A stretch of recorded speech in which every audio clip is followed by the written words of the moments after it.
High, এই দিন ছিল সানডে 20 তারিখ আর আমি এখানে রেডিও হয়ে গেছি। তো এখানে আমি দিদি আর আমরা দুজনে মিলেই বেরিয়ে গেছিলাম। আজ আমরা প্ল্যান করেছিলাম সবাই মিলে যে মুভি দেখতে যাব। ওই দিন এত গরম ছিল আর ওই দিনই আমি শ্যাম্পুটাও করেছিলাম। আর না আমি চুল বাঁধতে পারছি না আমি চুল খুলে রাখতে পারছিলাম, এরকম অবস্থা হয়ে গেছিলো। তো পৌঁছে গেলাম আমরা ডায়মন্ড প্লাজাতে পিভিআরে। এখানে প্রিয়াঙ্কা দি, প্রিয়া সেন, আমি আর আমার দিদি আমরা চারজনে মিলে আজকে দেখবো হচ্ছে মুভি। ফার্স্টেই আমরা খাবারটা ওখানে অর্ডার দিয়ে আমরা ঢুকে গেছিলাম ভেতরে।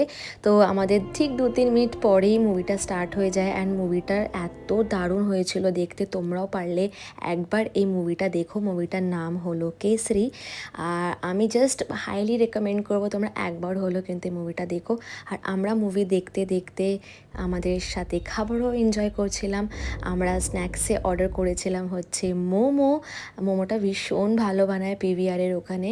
আর আমরা তার সাথে পিৎজাটাও অর্ডার করেছিলাম। পিৎজাটা একটু ওকেশ টাইপের ছিল। তারপরে এখানে ইন্টারভেল হয় আর দিদি আর প্রিয়াঙ্কা দি মিলে গিয়ে আবারও খাবার অর্ডার দিয়ে আসে আর তার সাথে পপকর্নও নিয়ে আসে। আর এখানে আমরা মুভিটা ভীষণ ভালো মতন করে দেখছিলাম।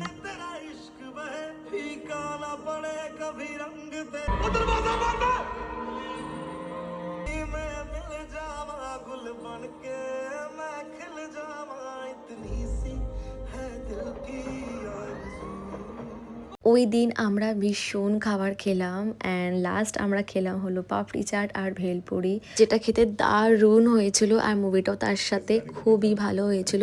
তো মুভি দেখে চলে আসলাম বাড়ি অ্যান্ড অনেকটা লেট নাইট করে করলাম আমি আমার dinner. So yes guys, that's it for today, by.